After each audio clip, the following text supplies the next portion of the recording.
என்னுடை வஞ்சக இயற்கை யாவையும் பொன்னுடை விடையினோய் பொறுத்து கொண்டு நின் தன்னுடை அன்பர்தம் சங்கம் சார்ந்து நான் இன்னுடை புகழ்தனை நிகழ்த்த செய்கவே.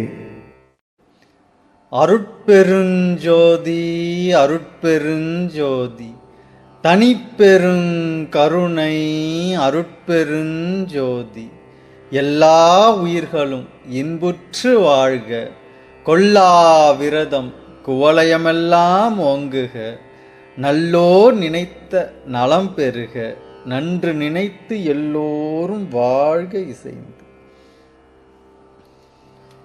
உயிர்கள் படைக்கப்பட்டதா பரிணமிக்கப்பட்டதா என்றால் ஆன்மீகம் இறைவனால் படைக்கப்பட்டது என்கின்றது. அறிவியல் இயற்கையால் பரிணமிக்கப்பட்டது என்கின்றது. உண்மையில் இரண்டும் ஒன்றுதான். அறிவியலின் இந்த பதிலுக்கு காரணம், அறிவியல் இதுவரை இயற்கை என்றால் என்ன என்று கண்டறியவில்லை. எது ஒன்று வேறொன்றினாலும் வேறொன்றிலிருந்தும் உருவாக்கப்படவில்லையோ அதுதான் இயற்கை. அப்படி ஒரு பொருளை அறிவியல் இதுவரை அறிந்ததில்லை. அதனால்தான் ஆகாயம், காற்று, நெருப்பு, நீர், மண் போன்ற ஐம்பூதங்கள், மரம், செடி, கொடிகள் என்று அனைத்தையும் இயற்கை என்கின்றது அறிவியல். அப்படி கூறிவிட்டு அது அணுக்களால் உருவானது என்கின்றது. ஒன்றிலிருந்து ஒன்று உருவாகின்றது என்றால் அது இயற்கை இல்லை என்று ஆன்மீகம் அழகாக சொல்லிவிடுகின்றது.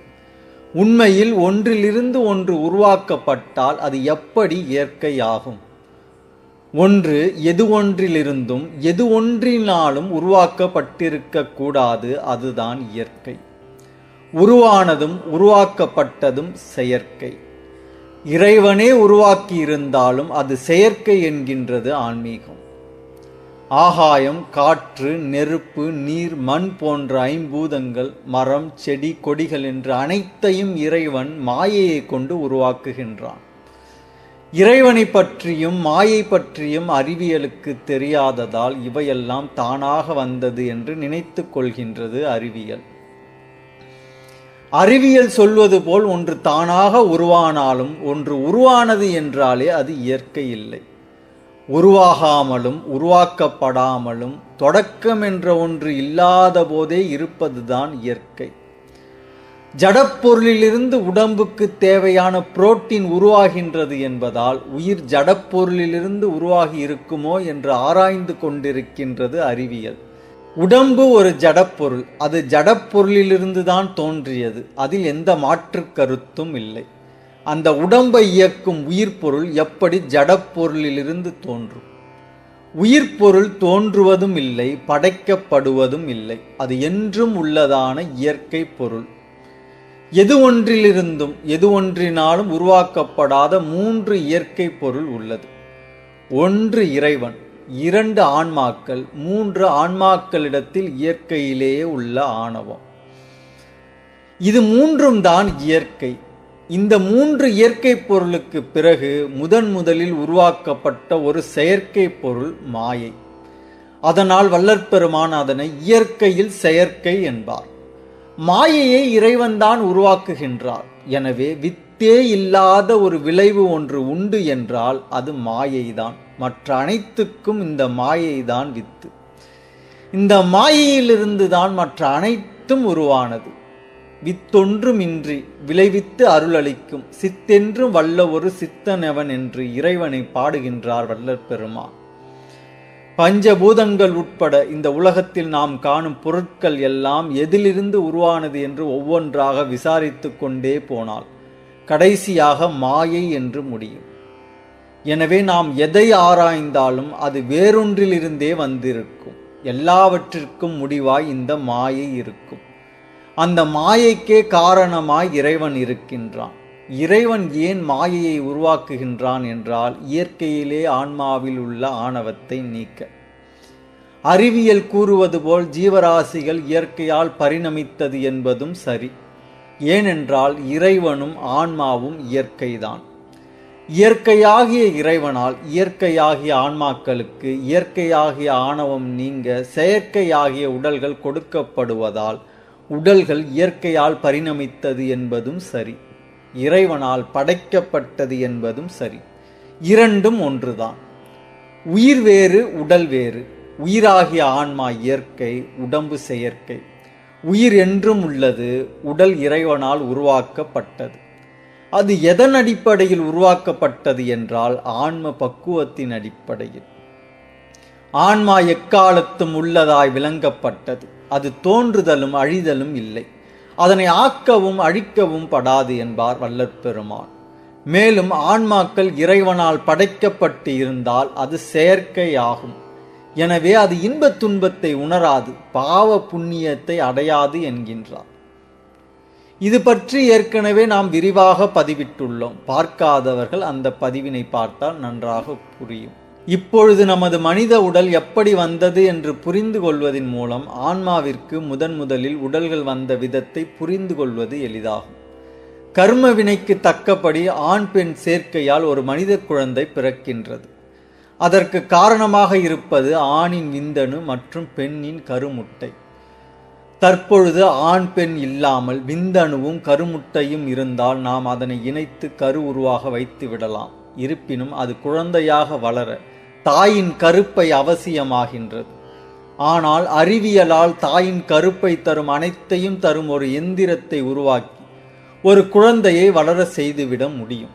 இதில் முடியாத பிரச்சனை என்னவென்றால் ஆண் பெண் இருந்தால்தான் விந்தணுவும் கருமுட்டையும் எடுத்து ஒன்று சேர்க்க முடியும். ஆண் பெண் இல்லாமலே இந்த விந்தணுவும் கருமுட்டையையும் உருவாக்க முடியுமா என்றால் 7 பொருட்கள் நம் கட்டுப்பாட்டில் இருந்தால் விந்தணுவையும் கருமுட்டையையும் உருவாக்கி விடலாம். அந்த 7 பொருளில் 3 பொருள் விந்தணுவையும் 4 பொருள் கருமுட்டையையும் உருவாக்கும். அவைகளை சேர்த்து உருவாக்க நமக்கு ஒரு குடுவை வேண்டும். அந்த குடுவைதான் மாயை. விந்தணு உண்டாக தேவையான 3 பொருட்கள் என்னவென்றால் 1 ஆகாய சக்தி, 2 பிரகிருதி, 3 ஆன்ம உணர்ச்சி, அதாவது சூட்சும தேகத்தை பெற்ற ஆன்மா. 5 பூதங்களில் 1 இந்த ஆகாய சக்தி. விஷ்ணு தத்துவத்தில் 1 பிரகிருதி, அதாவது அணு உருவாக காரணமான அணு மூலங்கள். 3வது ஆன்ம உணர்ச்சி, அதாவது சூட்சும தேகத்தை பெற்ற ஆன்மா. இந்த 3ஐயும் மாயை என்ற குடுவையில் போட்டால் விந்தணு உருவாகும். ஆனால் அந்த விந்தணுவானது மனித விந்தணுவாக உருவாக வேண்டுமா, அல்லது விலங்கு விந்தணுவாக உருவாக வேண்டுமா, அல்லது மற்ற உயிர்களின் விந்தணுவாக உருவாக வேண்டுமா என்பது அந்த ஆன்மாவின் அதிசூட்சும தேகத்தில் உள்ள நியதியில் உள்ளது. அந்த விந்தணு எப்பொழுது உருவாக வேண்டும், எப்பொழுது கருத்தரிக்க வேண்டும் என்பது அந்த ஆன்மாவின் அதிசூட்சும தேகத்தில் உள்ள காலத்தில் உள்ளது. மாயை என்ற குடுவையில் இவைகளை போட்டாலும் அவற்றுக்கு பக்குவ காலம் வரும் வரை விந்தணு உருவாகாது. பக்குவ காலம் வந்தாலும் அந்த உயிரின் நியதிப்படி எந்த உயிரணுவாக உருவாக வேண்டுமோ அந்த உயிரணுவாகத்தான் உருவாகும்.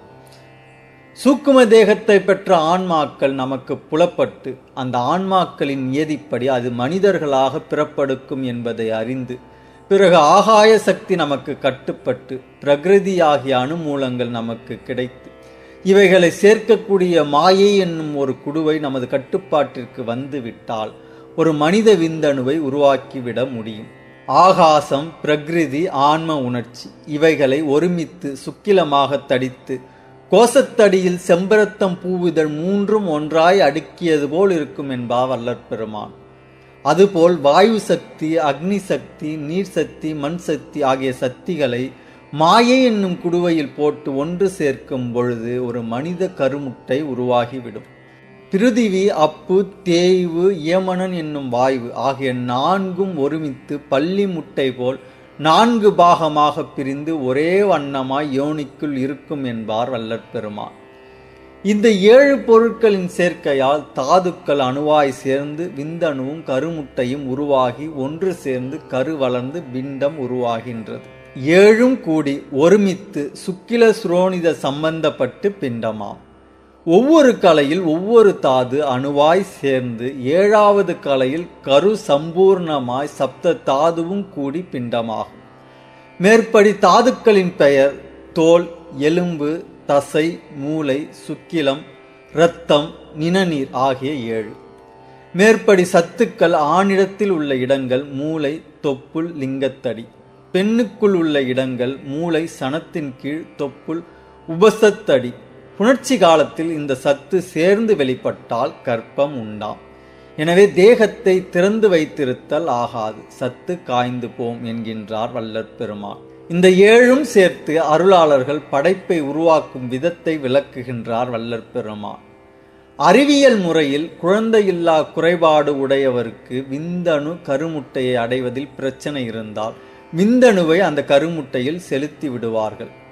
கருப்பை அடைப்பு இருந்தால் விந்தணுவையும் கருமுட்டையையும் எடுத்து ஒன்று சேர்ப்பார்கள். அது இயல்பாக சேராத பட்சத்தில் விந்தணுவை கருமுட்டையில் செலுத்தி கரு உற்பத்தியான பிறகு தாய் கருப்பையில் வைத்து விடுவார்கள். ஆணிற்கு விந்தணு குறைபாடு, பெண்ணிற்கு கருமுட்டை குறைபாடு இருந்தால் வேறொரு ஆணின் விந்தணு வேறொரு பெண்ணின் கருமுட்டை ஆகியவற்றை வைத்து கரு உற்பத்தி செய்வார்கள். அறிவியல் அதனுடைய ஆற்றலை பயன்படுத்தி இவ்வாறு செய்கிறது. ஆனால் அருளாளர்கள் அற்புதமான குழந்தை உண்டாக்கும் விதத்தை பின்பற்றி இருக்கிறார்கள். அது பற்றி வள்ளற் பெருமான் குறிப்பிடுகின்றார். அதில் ஆண் பெண் இல்லாமலே ஒரு பிறப்பை உண்டாக்கும் முறையையும் குறிப்பிடுகின்றார். படைப்பு என்பது பல வகை உடையது. அதில் பொதுவானது 5 பட்சம். அவை அணுபட்சம், பரமாணு பட்சம், சம்பு பட்சம், விபு பட்சம், பிரகிருதி பட்சம் ஆக 5. இவற்றில் சம்பு பட்சம் விபு பட்சம் இரண்டிற்கும் பக்குவம் மட்டுமே உண்டு, அபக்குவம் இல்லை. மற்ற 3ற்கும் பக்குவம் அபக்குவம் இரண்டும் உள்ளது. அணுபட்சத்தில் அபக்குவ படைப்பு மூலிகைகள் பாஷாணங்கள் ஆகியவற்றை மருந்தாக செய்து கொடுத்து ஆண் பெண் தேக சம்பந்தத்தோடு உண்டாக்குவது. அணுபட்சத்தில் பக்குவ படைப்பாவது தன் கைகளால் பெண்ணை தொட்டு ஊன்றி நோக்கி கணவனோடு தேக சம்பந்தம் செய்வித்து உண்டாக்குவது. பரமாணு பட்சத்தில் அபக்குவ படைப்பு தேகத்தை கரத்தால் பரிசித்து ஊன்றி பார்த்தவுடன் புணர்ச்சியின்றி கருத்தரிக்கும். பரமாணு பட்சத்தில் பக்குவ படைப்பு கண்ணால் பார்த்தவுடனே புணர்ச்சியின்றி கருத்தரிக்கும். சம்பு பட்ச படைப்பு வாக்கினால் சொன்னவுடன் கருத்தரிக்கும். பிரகிருதி பட்ச படைப்பு மனத்தால் சங்கற்பித்த 3.25 நாழிகைக்குள் பிண்டம் கீழ்த்தோன்றும். அதாவது 1.5 மணி நேரத்தில் கரு தோன்றி வளர்ந்து குழந்தையே பிறந்துவிடும். இயல்பாக 10 மாதத்தில் பிறக்க வேண்டிய குழந்தையை வள்ளற் பெருமான் மூலிகையை பயன்படுத்தி உடனே பிறக்க வைக்கும் முறையையும் குறிப்பிடுகின்றார். கருப்பு நாய் உருவி பற்றி கூறும் பொழுது கருப்பு நாய் உருவி கஷாயம் 5 மாத கர்ப்பிணிக்கு கொடுத்த 2 மணி நேரத்திற்குள் 10 மாதத்து பூரண கர்ப்பம் உண்டாகி பிரசவமாகும் என்கின்றார்.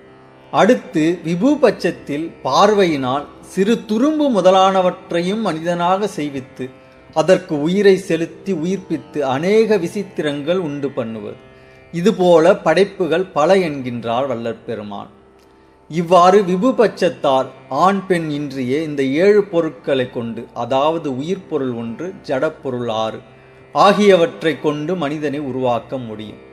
இது எப்படி சாத்தியமாகின்றது என்றால் திருவருள் சக்தியால் மாயையை தன் கட்டுப்பாட்டில் கொண்டு வந்து அந்த 7 பொருட்களை தன் வசப்படுத்தி பயன்படுத்துவதன் மூலம் உண்டாகின்றது. 7 பொருட்களை வைத்து ஒரு படைப்பை அதற்குரிய காலத்திலேயும் உடனேயும் உருவாக்க முடியும். ஆனால் படைப்பு உடனே நிகழ்த்தப்பட்டதா என்றால் இல்லை, பற்பல வருடங்களாக படிப்படியாக நிகழ்த்தப்பட்டது. அது ஏன் உடனே படைப்பு உண்டாகவில்லை? கிறிஸ்தவம் 7 நாளில் உலகம் படைக்கப்பட்டது என்று கூறுவதற்கு வள்ளற் பெருமான் கூறும் விளக்கம் என்ன? எதன் அடிப்படையில் படைப்பு உண்டாக்கப்பட்டது? வரும் பதிவுகளில் தொடர்ந்து சிந்திப்போம். நமது சேனலின் ஒவ்வொரு பதிவும் மற்ற பதிவுகளோடு தொடர்புடையவை ஆதலால் நேரம் கிடைக்கும் பொழுதெல்லாம் நமது சேனலில் உள்ள மற்ற பதிவுகளையும் பார்த்து பயன்பெறுங்கள். இனிவரும் பதிவுகளை புரிந்து கொள்வது எளிதாகும்.